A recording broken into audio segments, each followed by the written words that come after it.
En este video les voy a hablar sobre los métodos por inspección.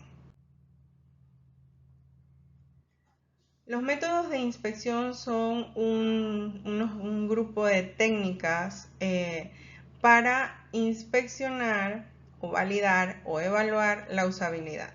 En términos de inspección aplicado a la usabilidad, aglutina un conjunto de técnicas para evaluar la usabilidad en los que hay unos expertos conocidos como evaluadores que analizan y explican el grado de usabilidad de un sistema basándose en la inspección o examen de la interfaz de usuario. Salvo excepciones, no intervienen usuarios de manera directa, pero hay casos que sí, dependiendo de la técnica. Existen varias técnicas que se enmarcan en la clasificación de evaluación por inspección, en donde tenemos las más importantes, que son recorridos cognitivos, heurísticas, recorrido de usabilidad plural y revisión de estándares. Vamos a ver lo que es el recorrido cognitivo. Esta es una de las técnicas que vamos a utilizar para nuestro proyecto final. El recorrido cognitivo evalúa la facilidad de aprendizaje basado en los recorridos estructurales de la ingeniería de software. Evalúa una propuesta de prototipo de interfaz en el contexto de una o más tareas. Es idónea en la etapa del diseño, pero se puede aplicar en el resto de las etapas. Puede ser aplicada a expertos y a usuarios reales. Entonces, por eso es que esta técnica la vamos a utilizar con los usuarios reales que van en un futuro a utilizar nuestro producto que vamos a usar, nuestro producto educativo digital. Entonces, vamos a ver cuáles son los aspectos más importantes. Esta técnica nos ayuda a definir los datos necesarios para el recorrido. O sea, primero tenemos que identificar y documentar las características de los usuarios, descripción del prototipo a utilizar para la evaluación, especificar el o los escenarios concretos que vamos a utilizar, enumerar las tareas concretas que realizará el usuario. Digamos que de manera general, lo primero que debemos definir es cuál es la historia de usuario que vamos a utilizar, que la historia de usuario viene siendo una descripción paso a paso de lo que el usuario realizará en el sistema. Un ejemplo de ello, por ejemplo, de una historia de usuario de acceder al correo electrónico. Uno dice, historia de usuario, acceder al correo electrónico. Primero el usuario accede a el app del correo, introduce su usuario, su contraseña y así sucesivamente. Eso es una historia de usuario, eso lo vamos a ver un poco más adelante.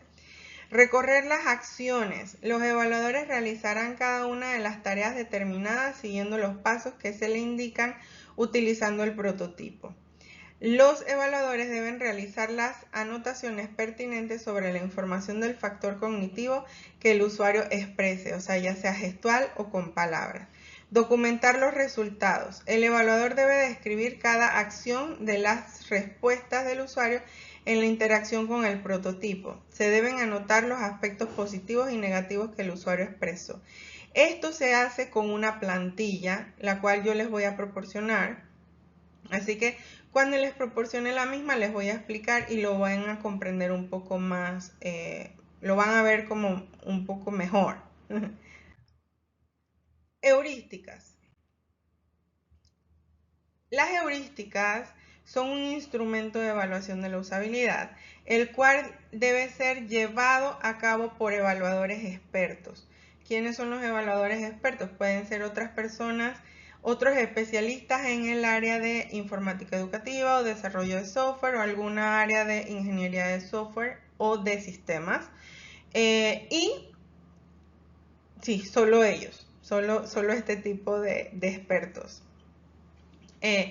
Ya que se basa en principios heurísticos previamente establecidos. Su objetivo es medir la calidad de la interfaz de un sistema interactivo en relación a su facilidad para ser aprendido y usado por un determinado grupo de usuarios en un determinado contexto de uso.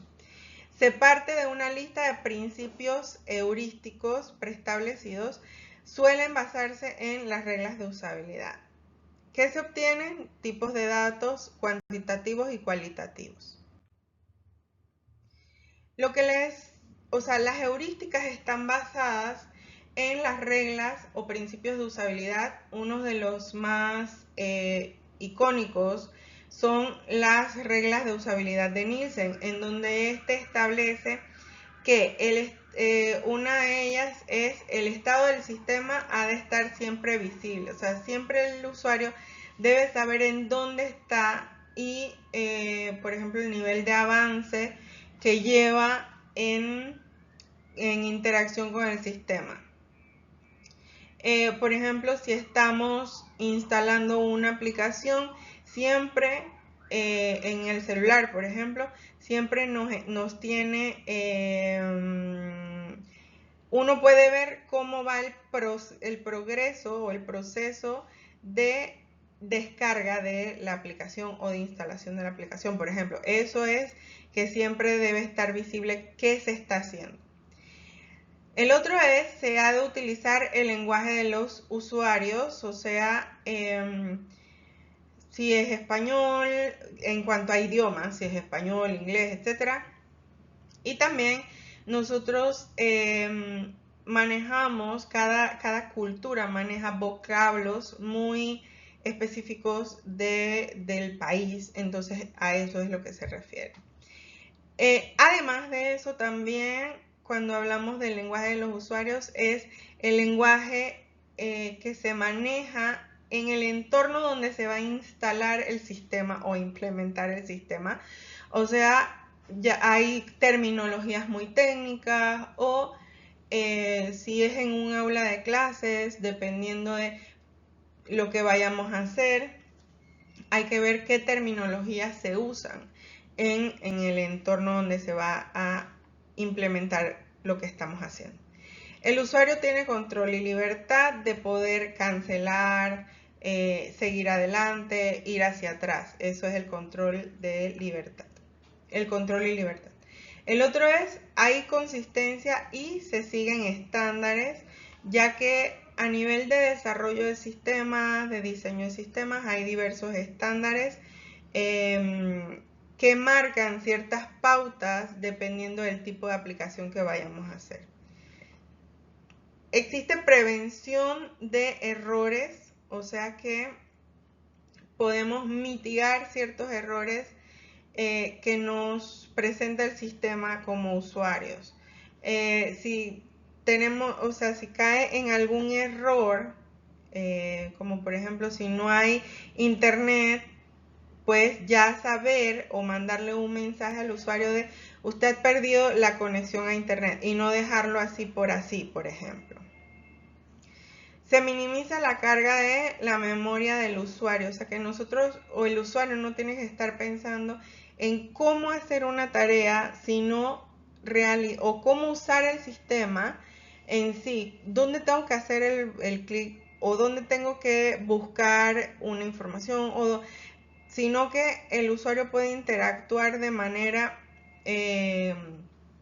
corrida con el sistema sin estar pensando dónde es que está el botón tal. Existe flexibilidad y eficiencia en el uso, o sea que se puede usar. También tiene que ver con lo del control y libertad, que podemos ir hacia adelante, hacia atrás, y es esa flexibilidad. Los diálogos son estéticos y de diseño minimalista. Al utilizar la ayuda se reconocen, diagnostican y se recuperan los errores y existe ayuda y documentación. Estas son las reglas de usabilidad del autor denominado Jakob Nielsen.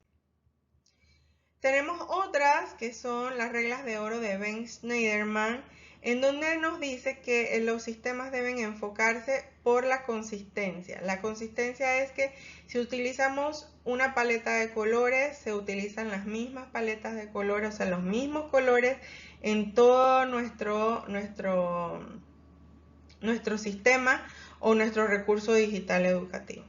Soportar el soporte de control por el usuario, ofrecer una gestión sencilla de los errores, es más o menos parecido a lo que teníamos en las anteriores. Ofrecer feedback, o sea, saber por qué están los errores y que el usuario pueda saber qué está pasando. Reducir la carga de memoria reciente en el usuario, permitir una fácil recuperación de las acciones, diseñar el diálogo para mostrar trabajo pendiente y crear atajos para los usuarios frecuentes. Estas son muy parecidas a las anteriores. Y bueno, la heurística, porque esta es otra de las técnicas que vamos a utilizar. Ya esta técnica la vamos a utilizar para evaluar prototipo de alta fidelidad con expertos. Es esta, y cuando lleguemos a ese punto de lo que ustedes tienen que realizar, entonces se las explicaré con más detalle. Y bueno, hasta aquí tenemos la teoría de lo que es estos métodos de evaluación de la usabilidad.